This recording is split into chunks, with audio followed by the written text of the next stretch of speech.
odd. And coming in now, listen to the sound, the growl of the Griffon.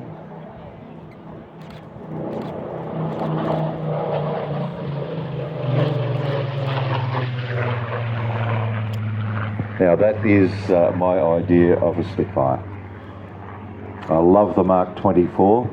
Of course, none of those flying. I believe that in the world there are only 3 survivors. All of those here in the UK. It's a Mark 22 in Western Australia at the Air Force Association Museum there. And I believe that there is a Mark 22 that is held by Stephen Gray, and that could potentially be flown.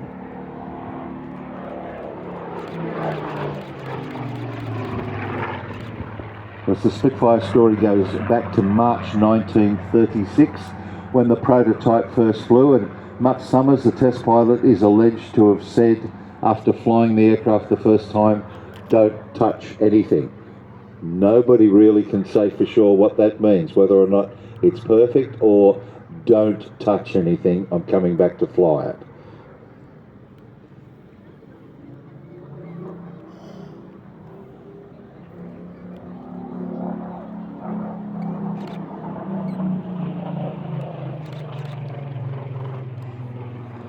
Introduced into service with number 19 Squadron in August 1938, with number 19 Squadron there at Duxford. Of course, ironically, Duxford is now considered to be the home of the Spitfire. Not only did they build 20,000 of these machines, but they also built the navalised version, the Seafire, and there were just over 2,300 of those built in 8 different variants.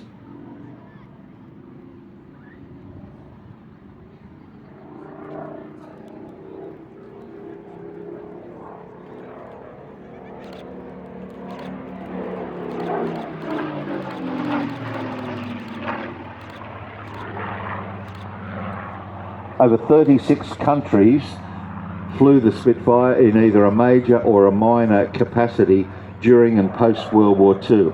They operated in every theatre during World War II and certainly gained the famous Battle of Britain status as a legendary aircraft.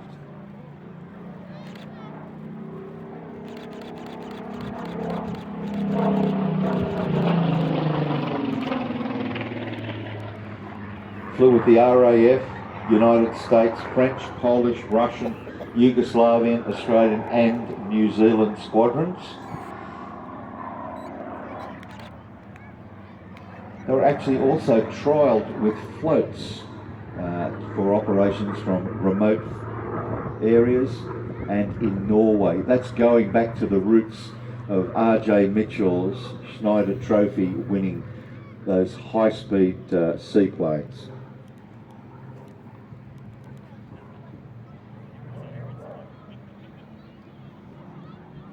Used in a lot of post-World War II conflicts, including those between Israel and Egypt. And it's incredible to think that they were flown alongside Czechoslovakian-built Messerschmitt 109s in the Israeli Air Force, fighting side by side.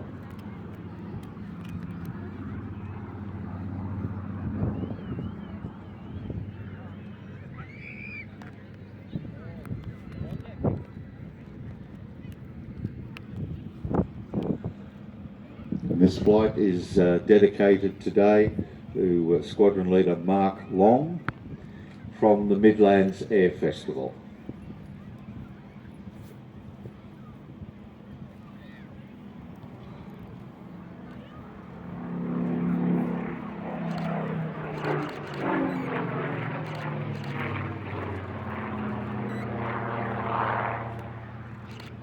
It's also incredible to think that Spitfires were used in Vietnam, but not in the way that you think. They were actually operated from the carrier Aramache. The French were using those during the first Vietnam War, concluded with the loss of Dien Bien Phu. So the Rolls-Royce Spitfire has a very distinctive colour scheme. This one is in what they call PR blue, photo reconnaissance blue. And why? Because this particular machine was actually delivered in November, manufactured November, December 44, and delivered to number 16 Squadron as a photo reconnaissance aircraft.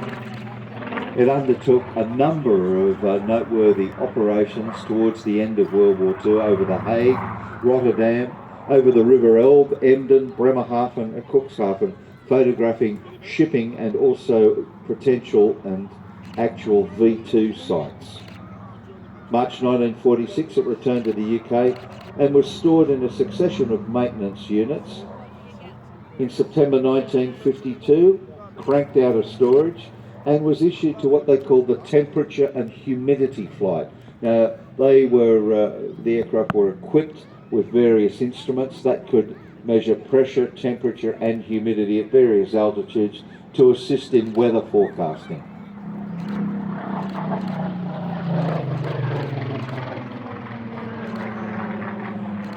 On the 9th of June 1957, these aircraft performed the last RAF Spitfire flights with that temperature and humidity flight, and they were immediately transferred to the historic aircraft flight, which is the precursor of the Battle of Britain Memorial flight.